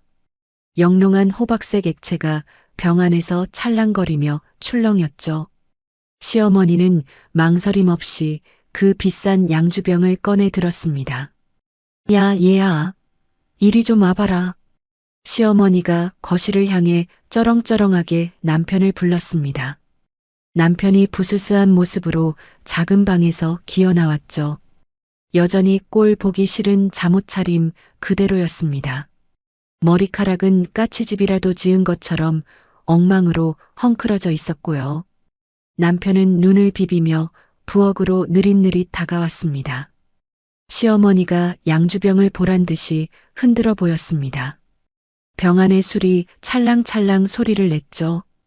아유, 알터니가 쏙 빠지니까 아주 속이 다 시원하다. 이제 이 집은 온전히 우리 세상이야. 시어머니는 호기롭게 양주병 뚜껑을 돌려 땄습니다. 그러고는 찬장에서 아껴두던 유리잔 2개를 꺼냈죠. 황금빛 양주가 잔 속으로 쪼르르 따라졌습니다. 독한 술 냄새와 함께 호박색 액체가 잔을 가득 채웠습니다. 시어머니는 기분 좋게 잔 하나를 남편에게 내밀었어요. 남편은 기다렸다는 듯 넙죽 그 잔을 받아들었죠. 시어머니도 자신의 잔을 높이 들어 올렸습니다. 두 사람의 술잔이 책마이너스하고 날카롭게 맞부딪혔습니다. 경쾌한 소리가 부엌의 정적을 깨뜨렸죠. 자, 우리 인생을 위해서 건배다, 건배. 시어머니는 독한 술을 한 모금 크게 들이켰습니다. 남편 역시 잔을 기울여 술을 마셨죠. 두 사람은 비틀거리며 식탁으로 자리를 옮겼습니다. 남편이 냉장고를 뒤져 안주가 될 만한 것들을 꺼냈죠. 제 허락도 없이 비싼 치즈와 햄을 접시에 가득 담더라고요. 두 사람은 식탁에 마주 앉아 히히덕거렸습니다. 남편은 치즈를 입에 쏙 집어넣으며 얄밉게 말했습니다. 아유, 소은이 걔가 독한 척해도 별 수 있겠어요? 며칠만 지나면 싹싹 빌면서 기어 들어올 텐데 그때 아주 기를 팍 꺾어놔야죠. 남편은 신이 나서 술을 한 모금 더 마셨습니다. 그러고는 빈 잔을 식탁에 텅 소리가 나게 내려놓았죠. 시어머니는 흡족한 듯 고개를 세차게 끄덕였습니다. 그래야지. 그때 금영의 이전 서류 다시 딱 들이밀어 봐라. 기가 죽어서 당장 도장 찍지 않겠냐? 시어머니는 햄을 우걱우걱 씹어 먹었습니다. 두 사람은 마치 다 이긴 것처럼 술잔을 기울이며 소리내어 웃었습니다. 거실 창으로는 따사로운 오후의 햇살이 아무것도 모른 채 쏟아져 들어왔죠. 이윽고 시어머니는 기분 좋게 자리에서 일어났습니다. 그러더니 당연하다는 듯 안방 쪽으로 걸어갔죠. 굳게 닫혔던 안방문을 활짝 열고 들어갔습니다. 제 침대 위로 묵직한 몸을 그대로 던지더라고요. 촌스러운 옥매트가 깔린 침대가 시어머니의 몸무게를 힘겹게 받아냈습니다. 아이고, 참말로 폭신하네. 이제야 좀 사람 사는 것 같다. 시어머니는 대자로 누워 팔다리를 쭉 뻗었습니다. 만족스러운 표정으로 천장을 바라보며 눈을 감았죠. 잠시 후 고른 숨소리가 새어나오기 시작했습니다. 거실에 혼자 남은 남편은 기분 좋게 술잔을 비우고 있었습니다. 그때 거실벽에 걸린 세련된 시계가 눈에 들어왔죠. 시계 바늘은 정확히 오후 2시 정각을 가리키고 있었습니다. 남편은 잔에 남은 마지막 술 한 방울까지 털어 넣었습니다. 그런데 바로 그때 복도 쪽에서 심상치 않은 소리가 들려왔습니다. 엘리베이터가 움직이는 윙마이너스 하는 기계음이었죠. 그 소리가 점점 더 가깝게 느껴졌습니다. 남편은 의아한 듯 고개를 돌려 현관 쪽을 바라보았죠. 이윽고 엘리베이터가 2층에서 멈추는 묵직한 소리가 났습니다. 곧이어 초인종 소리가 쩌렁쩌렁 울렸습니다. 딩동 마이너스 하고 말이죠. 남편은 시익 웃으며 자리에서 일어났습니다. 승리자의 미소라도 짓듯 입꼬리가 실룩거리더라고요. 꺼봐요, 내 말이 맞지? 소은이 걔 벌써 항복하고 왔네. 남편은 기세등등하게 현관을 향해 걸어갔습니다. 발걸음이 아주 가볍고 경쾌했습니다. 세상에서 가장 의기양양한 표정이었죠. 남편이 현관문 앞에 떡하니 섰습니다. 도어락을 열려고 손을 뻗는 바로 그 찰나였습니다. 그런데 문을 열어주기도 전에 도어락에서 삐비빅 소리가 들리는 겁니다. 누군가 밖에서 능숙하게 비밀번호를 누르는 소리였죠. 남편의 손이 당황한 듯 허공에서 딱 멈춰버렸습니다. 이윽고 굳게 닫혔던 문이 바깥쪽에서 벌컥 열렸습니다. 남편은 깜짝 놀라 뒤로 한 발자국 물러났죠. 벌어진 문틈 사이로 험악한 검은 양복 차림이 보였습니다. 문이 완전히 활짝 열리더니 덩치 큰 사내 하나가 집 안으로 들이닥쳤습니다. 한눈에 봐도 위협적인 사내가 현관으로 발을 들였죠. 지저분한 구둣발이 깨끗한 현관 바닥을 쿵 하고 밟았습니다. 아주 묵직하고 소름 끼치는 발소리였습니다. 그런데 그 사내 뒤로 또 다른 사내들이 줄줄이 들어오는 게 아니겠어요? 1명, 2명 계속해서 들어왔습니다. 검은 양복을 입은 남자들이 험악한 표정으로 거실을 가득 메웠습니다. 무려 4명, 5명이나 되는 거구들이었습니다. 남편은 겁에 질려 자꾸만 뒤로 밀려났죠. 결국 차가운 거실벽에 등이 닿고 말았습니다. 그리고 맨 마지막에 아주 천천히 들어오는 한 사람이 있었습니다. 두꺼운 금목걸이가 형광등 불빛을 받아 번쩍거렸죠. 팔뚝에는 징그러운 용과 호랑이 문신이 가득했습니다. 바로 그 무서운 마 사장이었습니다. 마 사장은 거실 바닥을 아주 차갑게 내려다보더라고요. 비닐 위에 쓰레기처럼 널브러진 제 옷가지들이 마 사장의 눈에 들어왔습니다. 마 사장은 인상을 쓰더니 바닥에 가래침을 퇴하고 뱉어버렸습니다. 지저분한 침이 거실 바닥에 흉측하게 떨어졌죠. 아이고, 집 꼬락서니 하고는. 이거 청소 좀 제대로 해야겠는데? 마 사장은 아주 낮게 중얼거렸습니다. 그 목소리가 너무나도 낮고 굵어서 소름이 돋을 정도였습니다. 남편은 벽에 등을 딱 붙인 채로 덜덜 떨며 소리쳤습니다. 이보세요. 당신들 다 누구야? 이거 엄연한 주거 침입이라고. 남편의 목소리는 이미 사시나무 떨듯 사정없이 떨리고 있었죠.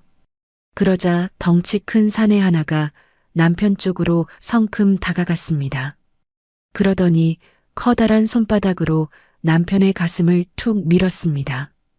가볍게 민 것 같았지만 남편의 몸은 그대로 뒤로 붕 날아갔죠. 남편의 등이 벽에 쿵 하고 세게 부딪혔습니다. 그는 비명도 못 지른 채 바닥에 힘없이 주저앉았습니다. 바로 그때 안방 쪽에서 요란한 소리가 들려왔습니다. 문이 벌컥 열리더니 시어머니가 뛰쳐나왔죠. 시어머니는 잠결에 놀라 밖으로 달려나왔습니다. 머리카락은 귀신처럼 산발이 된 채 엉망이었고요. 시어머니는 거실을 가득 메운 검은 양복들을 보고 눈이 휘둥그레졌습니다. 아이고 머니나, 당신들 뭐야? 누구 맘대로 남의 귀한 집에 신발도 안 벗고 들어와. 시어머니가 쩌렁쩌렁하게 악을 쓰며 소리를 질렀습니다. 그 앙칼진 목소리가 거실 전체에 울려 퍼졌죠. 하지만 마 사장은 시어머니를 물끄러미 바라볼 뿐이었습니다. 눈썹 하나 까딱하지 않는 그 모습이 더 무서웠습니다. 마 사장은 안주머니에서 서류 뭉치를 하나 꺼냈습니다. 접혀있던 종이를 거칠게 차악 펼쳤죠. 그건 다름 아닌 아파트 매매 계약서였습니다. 마 사장은 바닥에 주저앉은 남편 앞으로 성큼성큼 다가갔습니다. 그러더니 그 계약서를 남편의 얼굴 앞에 바짝 들이밀었죠. 종이가 바스락거리는 소리가 남편의 코앞에서 들렸습니다. 야, 눈 있으면 똑바로 읽어봐라. 어제부로 이 집의 진짜 주인은 나 마동철이다. 마 사장의 묵직한 목소리가 집 안가득 울려 퍼졌습니다. 남편은 멍청한 표정으로 계약서를 바라보았죠. 떨리는 눈으로 종이 위에 글씨를 하나하나 훑어 내려갔습니다. 매도인 이소은, 매수인 마동철, 금액 13억 원. 매도인 서명란에는 제 인감도장이 그 어느 때보다 선명하게 찍혀 있었습니다. 마 사장은 이어서 계약서 옆에 다른 서류 하나를 더 보여주더군요. 그건 바로 제 이름과 도장이 찍힌 인감증명서였습니다. 모든 서류가 완벽하게 준비되어 있었죠. 전 주인이 말이야, 이 안에 있는 짐이랑 쓰레기들 싹 다 처리해달라고 부탁하더라고요. 마 사장은 비참하게 주저앉은 남편을 차갑게 내려다보았습니다. 남편의 얼굴은 순식간에 종이장처럼 하얗게 질려버렸죠. 그의 두 손이 사정없이 덜덜 떨리기 시작했습니다. 남편은 믿기지 않는 듯 제 도장을 손가락으로 가리켰습니다. 그 손가락 끝마저 아주 처량하게 떨리고 있었죠. 이럴 리가 없어. 말도 안 돼. 소은이가 진짜로 이 집을 팔았다고? 남편의 목소리는 힘없이 쩍쩍 갈라지고 있었습니다. 그는 그대로 바닥에 털썩 주저앉아 떨리는 손으로 차가운 마루를 짚었습니다. 시린 마루의 감촉이 남편의 손바닥에 닿았죠. 그때 시어머니가 정신을 차렸는지 마 사장 앞으로 달려들었습니다. 그러더니 삿대질을 하며 마 사장의 가슴을 푹푹 찔렀죠.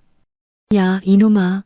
내 며느리가 팔았어도 우리 아들 동의가 없으면 이거 다 무효야, 무효. 시어머니가 악을 쓰며 소리쳤습니다. 목에 시뻘건 핏대가 섰더라고요. 마 사장은 그런 시어머니의 손가락을 내려다보더니 가당치도 않다는 듯 코웃음을 쳤습니다. 입꼬리가 아주 비열하게 비틀어졌죠. 할머니, 법 공부 좀 다시 하고 오쇼. 등기부등본에 이름 박힌 사람이 진짜 주인인 거야. 남편 동에 그딴 건 여긴 없어. 마 사장이 시어머니의 손가락을 툭 쳐내자 시어머니는 뒤로 비틀거리며 중심을 잃었습니다. 그는 뒤에 버티고 선 부하들을 향해 턱짓을 하며 차갑게 명령했죠. 말 안 통하네. 작업 시작해라. 싹 다 드러내. 명령이 떨어지기가 무섭게 검은 양복의 사내들이 일제히 움직였습니다. 거실 가구들을 향해 거친 손길을 뻗었죠.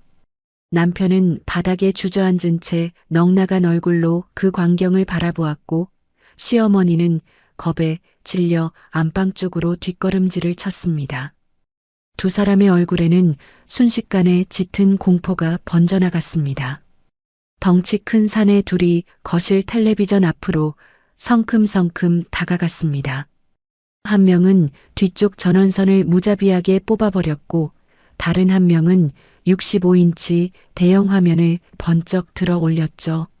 사내들은 텔레비전을 들고 활짝 열린 현관문 밖으로 향했습니다. 복도 바닥에 쿵 하고 텔레비전이 놓이는 무거운 소리가 온 집안에 울려 퍼졌습니다.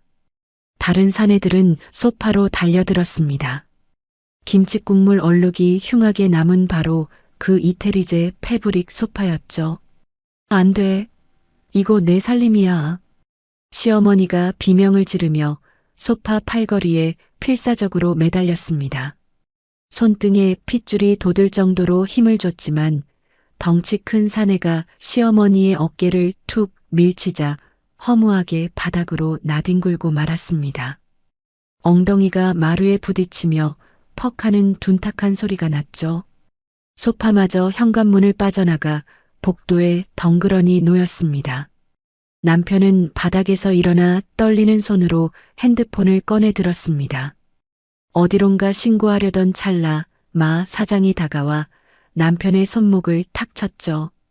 핸드폰이 바닥에 떨어지며 쨍그랑하고 액정이 박살났습니다. 금이 간 화면 위로 불빛만 가련하게 깜빡거렸어요. 신고 해봐라. 내 집 내가 청소하겠다는데 경찰이 뭘 하나 보자고. 마 사장은 그대로 남편의 멱살을 움켜쥐었습니다. 그러고는 짐짝처럼 질질 끌고 나가 복도 바닥에 내동댕이 쳤습니다. 남편은 신발도 못 신은 채 텔레비전 옆에 꼴사납게 나뒹굴었습니다. 그 시각 저는 호텔방 소파에 아주 편안하게 앉아 있었습니다. 손에 든 와인잔 속 붉은 액체가 여유롭게 찰랑거렸죠. 와인을 한 모금 머금은 순간 핸드폰에서 아파트 관리실 앱 알림이 울렸습니다. 이사 중 소음 발생 민원 접수. 메시지를 읽는 제 입꼬리가 천천히 올라갔습니다. 저는 창밖 도시 풍경을 향해 와인잔을 가볍게 들어 올렸습니다. 거실에서 쫓겨난 시어머니는 아픈 허리를 짚으며 겨우 일어났습니다. 사방에서 식탁과 의자들이 현관 밖으로 실려나가고 있었죠. 시어머니는 황급히 몸을 돌려 안방으로 뛰어들어갔습니다. 그러고는 문을 쾅 닫고 안쪽 잠금 장치를 찰칵 돌려버렸습니다. 문에 등을 기댄 채 거실 전체가 뜯겨나가는 소리를 들으며 비명을 질렀죠. 내가 이 방 차지하려고 얼마나 고생했는데 절대 못 나가. 하지만 문 너머로는 쿵쿵거리는 묵직한 발소리가 점점 가까워지고 있었습니다. 복도로 쫓겨난 남편은 맨발로 차가운 바닥을 딛고 서서 안으로 들어가려 발버둥 쳤지만 사내들이 팔짱을 낀 채 벽처럼 막아섰습니다. 엄마, 문 열어. 남편이 울부짖었지만 안방문은 굳건히 닫힌 채였습니다. 마 사장이 여유롭게 안방문 앞으로 걸어왔습니다. 귀를 한번 후비더니 부하가 가져온 공구 가방에서 묵직한 쇠지렛대, 일명 빠르를 꺼내 들었죠. 날카롭게 휘어진 쇠끝이 형광등 불빛 아래 차갑게 빛났습니다. 마 사장은 문틈에 빠르를 갖다 대며 낮게 은조렸습니다. 아줌마, 셀프로 나올래? 아니면 문짝이랑 같이 나올래? 딱 3초 준다. 방 안에서는 숨죽인 정적만이 흘렀습니다. 그 사이 복도에서 무릎을 꿇은 남편은 두 손을 모아 빌기 시작했습니다. 우리 엄마 심장 약해요. 제발 그만하세요. 눈물 콧물이 범벅이 된 남편의 얼굴이 바닥에 닿을 듯 말 듯 했습니다. 마 사장은 들은 채도 하지 않고 빠르를 문틈에 밀어 넣었습니다. 그때 부하 한 명이 남편 앞에 핸드폰을 들이밀었습니다. 아저씨, 전 주인이 남긴 마지막 메시지나 좀 들으쇼. 화면 속 재생 버튼이 눌리자 제 목소리가 차갑게 흘러나오기 시작했습니다. 그 집 한 돈으로 내 노후는 준비됐어. 당신이랑 어머님은 그 똑똑한 머리로 잘 살아봐. 제가 마 사장에게 보냈던 음성 메시지였습니다.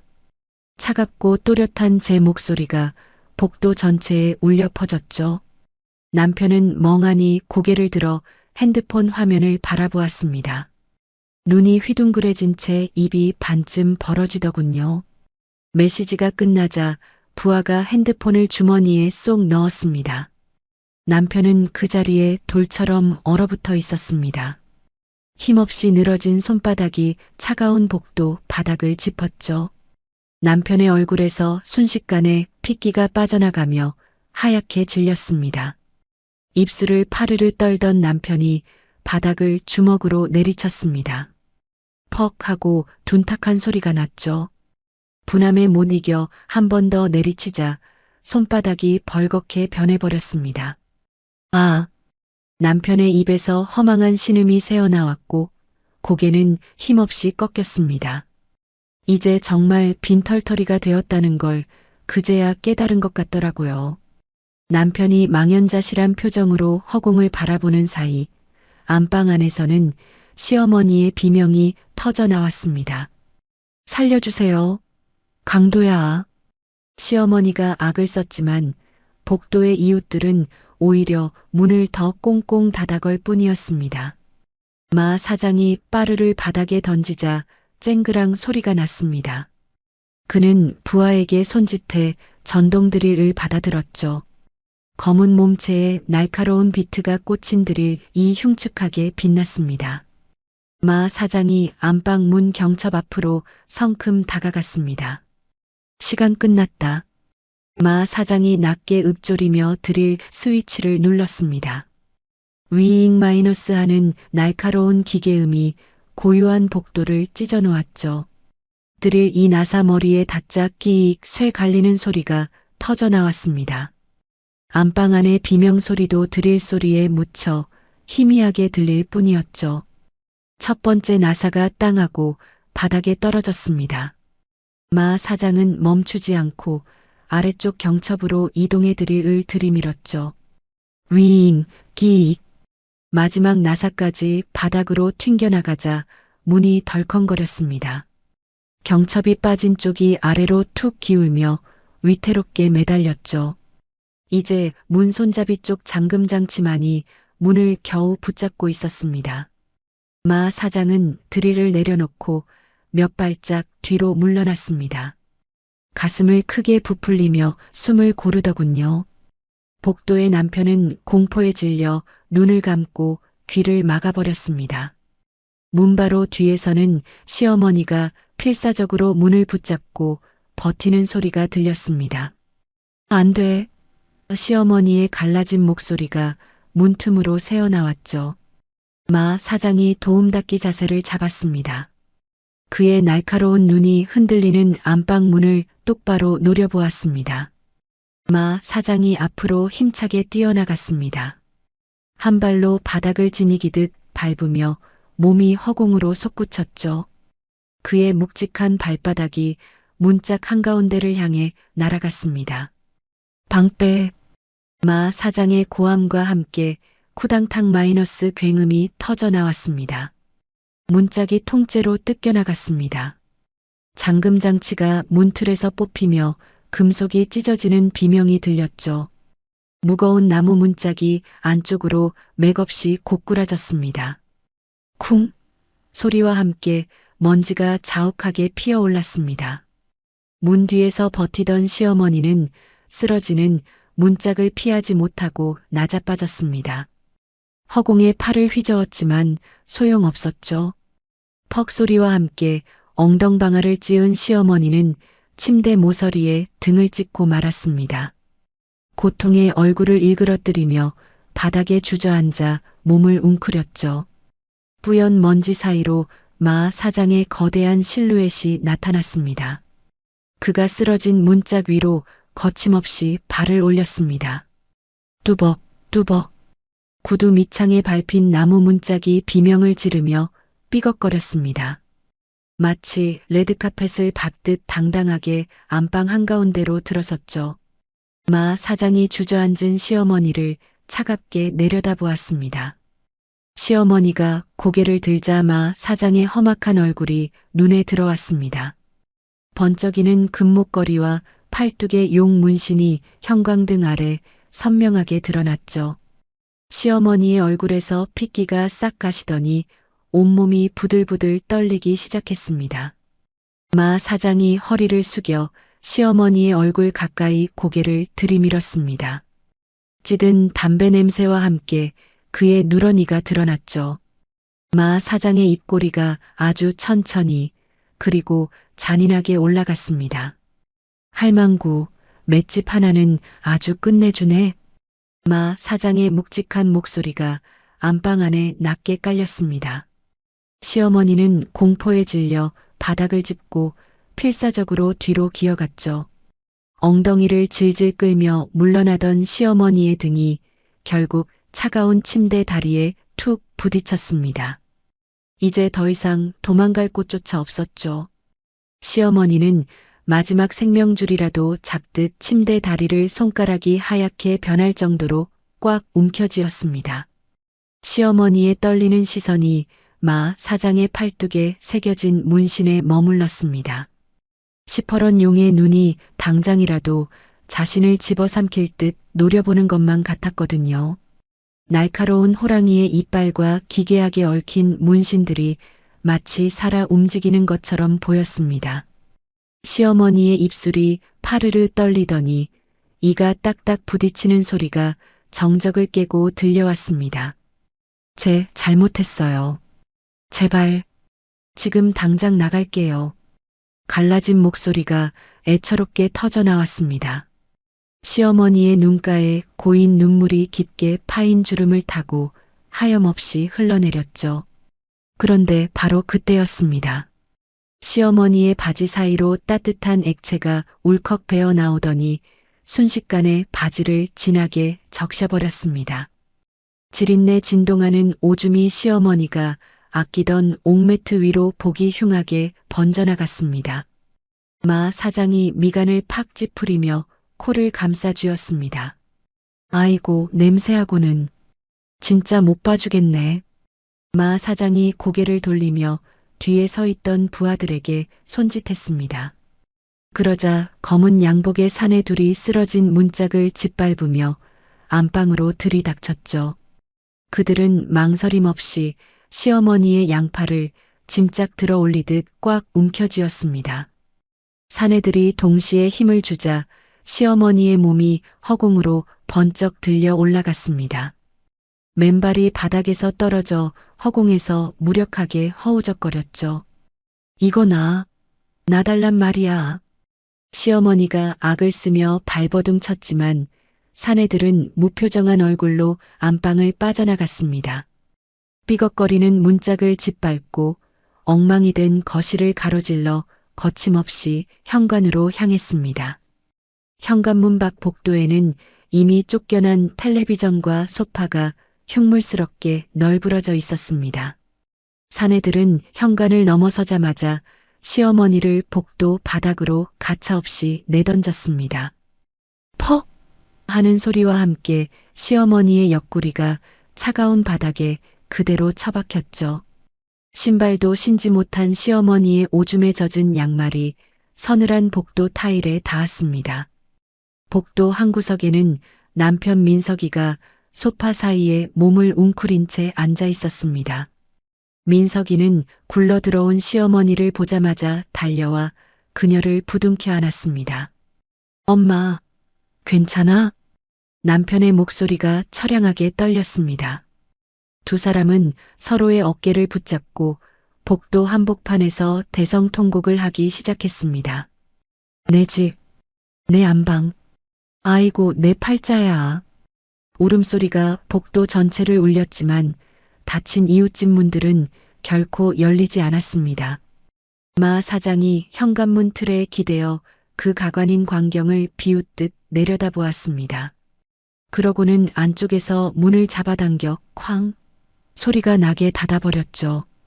이어서 도어락에 새로운 비밀번호를 입력하는 띠리링 마이너스 소리가 복도까지 선명하게 울려 퍼졌습니다. 남겨진 두 사람의 흐느낌이 문틈 사이로 희미하게 들려왔지만 마 사장은 아랑곳하지 않았습니다. 야, 청소 깔끔하게 마무리해라. 그 시각 저는 호텔방 소파에 앉아 창밖에 눈부신 야경을 감상하고 있었습니다. 손에 든 와인잔 속 붉은 액체가 달콤한 향기를 풍기며 찰랑거렸죠. 그때 마 사장에게서 짧은 문자가 도착했습니다. 작업 완료. 깔끔하게 정리했습니다. 메시지를 확인한 제 입꼬리가 아주 천천히 그리고 우아하게 올라갔습니다. 저는 창밖을 향해 와인잔을 가볍게 들어 올리며 혼자만의 건배를 나눴습니다. 가슴속에 맺혀있던 체증이 씻은 듯이 내려가는 기분이었습니다. 그로부터 한 달 뒤, 저는 마 사장을 통해 사진 몇 장을 전달받았습니다. 남편과 시어머니가 새로 둥지를 틀었다는 경기도 외곽의 낡은 지하방 사진이었죠. 햇빛 한 줌 들지 않는 그 좁은 방 안에는 검푸른 곰팡이가 벽지를 타고 흉측하게 번져 있었습니다. 또 다른 사진 속에서 두 사람은 바닥에 신문지를 깐 채 컵라면을 먹고 있더군요. 시어머니가 뜨거운 컵라면 국물을 들이키며 젖은 목소리로 한탄했습니다. 아니, 내 마누라가 그렇게까지 독한 년인 줄 누가 알았겠냐. 그 말에 남편이 먹던 젓가락을 탁 내려놓으며 얼굴을 붉혔습니다. 엄마가 그놈의 안방만 탐내지 않았어도 이렇게까지는 안 됐을 거 아니야. 남편의 고함이 눅눅한 지하방 천장에 공허하게 울려 퍼졌고 시어머니는 멍하니 입을 벌린 채 아무 말도 하지 못했습니다. 뭐, 네가 명예 바꾸자고 했잖아. 네가 먼저 꼬드긴 거 아니었냐? 시어머니가 떨리는 손가락으로 남편을 삿대질하며 소리쳤습니다. 그 바람에 남편이 자리에서 벌떡 일어났고 하마터면 앞에 둔 컵라면이 쏟아질 뻔했죠. 아니, 나는 엄마 평생 편하게 모시려고 그랬던 거지. 근데 엄마가 안방까지 욕심내고 소은이 쫓아내니까 일이 이 지경이 된 거 아니야. 남편의 목소리에도 날이 바짝 섰습니다. 두 사람은 그 좁고 눅눅한 지하방 한가운데서 서로를 잡아먹을 듯 마주 섰습니다. 시어머니는 억울한 듯 그래, 다 내 탓이다. 내가 뭘 그렇게 잘못했다고 라며 얼굴을 감싸 쥐고 울음을 터뜨렸습니다. 남편은 대답 대신 곰팡이가 시커멓게 핀 벽을 주먹으로 퍽 내리쳤죠. 저는 그 후로도 마 사장을 통해 두 사람의 근황을 간간히 전해 들었습니다. 남편은 저를 상대로 재산 분할 소송이라도 걸어보려고 변호사를 찾아갔다더군요. 하지만 변호사의 대답은 차가웠습니다. 본인 명의의 특유 재산을 처분한 거라 승산이 전혀 없습니다. 오히려 이혼하면 위자료만 더 뱉어내야 할 판이에요. 결국 남편은 변호사 사무실 로비에 한참을 넋나간 사람처럼 앉아 있다가 터덜터덜 돌아갔다고 합니다. 시어머니 역시 동네 노인정에서 망신을 톡톡히 당했다더군요. 어딜 가나 제 욕을 늘어놓으며 우리 며느리가 얼마나 독한지 시어머니를 길바닥에 내쫓았다니까 라고 하소연을 했답니다. 그러자 한 어르신이 댁은 왜 쫓겨났냐고 물었죠.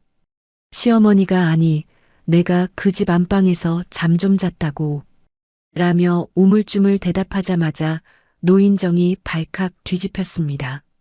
아니 며느리 집에서 남의 안방을 왜 차지해? 라는 핀잔이 쏟아졌고 시어머니는 얼굴이 홍당무가 되어 도망치듯 나왔다더군요. 그 뒤로는 창피해서 노인정 근처에도 못 가고 동네에서 완전히 외톨이가 되었다고 합니다. 저는 창밖을 바라보며 잠시 그들의 비참한 삶을 떠올려 보았습니다. 문득 마 사장이 했던 말이 생각나 입가에 미소가 번졌습니다. 남편과 시어머니는 길에서 검은색 벤츠만 지나가면 혹시 제 차일까봐 고개를 푹 숙이고 숨어버린다고 하더라고요. 저는 고개를 돌려 지금 제가 있는 이 평온한 공간을 둘러보았습니다. 저는 회사 근처의 보안이 아주 철저한 신축 오피스텔로 새 보금자리를 옮겼습니다. 현관에는 든든한 이중 잠금 장치가 되어 있고 로비에는 24시간 경비원이 상주하는 곳이죠. 누구도 제 허락 없이는 감히 발을 들릴 수 없는 완벽한 저만의 성입니다. 어느덧 저녁이 찾아왔고 저는 소파에 앉아 반짝이는 도시의 야경을 감상했습니다. 그때 핸드폰에서 청아한 알림음이 울리더군요. 법원에서 온 문자였습니다. 이혼 신청이 최종 승인되었습니다. 저는 메시지를 천천히 쓸어내리며 글자 하나하나를 마음속에 새겼습니다. 이제 남편과는 남남이 되었고 법적으로도 완벽하게 자유의 몸이 된 겁니다. 저는 와인을 한 모금 마시며 갤러리에 저장된 사진 한 장을 꺼내 보았습니다. 마 사장이 작업 직후에 보내준 문짝 뜯긴 안방 사진이었죠. 경첩이 뜯겨나간 문짝 위로 마 사장의 구두 자국이 선명하게 찍혀 있었습니다. 그 사진을 보는데 10년 동안 제 가슴을 짓눌렀던 체증이 싹 내려가는 기분이었습니다. 저는 자리에서 일어나 침실로 향했습니다. 호텔 침구처럼 하얗고 푹신한 새 침대가 저를 기다리고 있었죠. 침대 위로 몸을 던지자 매트리스가 제 몸을 포근하게 받아주었습니다. 코끝을 스치는 향긋한 세제 냄새가 마음을 평안하게 해주더군요. 이제야 진짜 내 방이네. 저는 나지막이 움츠렸습니다. 더 이상 제 안방을 빼앗을 사람도 거실에서 자라고 명령할 사람도 없습니다. 제 물건을 비닐봉지에 담아 내팽개칠 사람은 더더욱 없죠. 저는 스탠드 불을 끄고 완벽한 어둠 속에 몸을 맡겼습니다. 시어머니의 코 고는 소리도 남편의 게임 소리도 없는 완벽한 고요함. 오직 제 숨소리만이 방 안을 고르게 채웠습니다. 이불을 어깨까지 끌어올리자 따뜻한 온기가 온몸을 감쌌죠. 저는 그 평화로운 고요 속에서 깊은 잠에 빠져들었습니다. 정말 오랜만에 악몽 없는 아주 달콤한 밤이었습니다.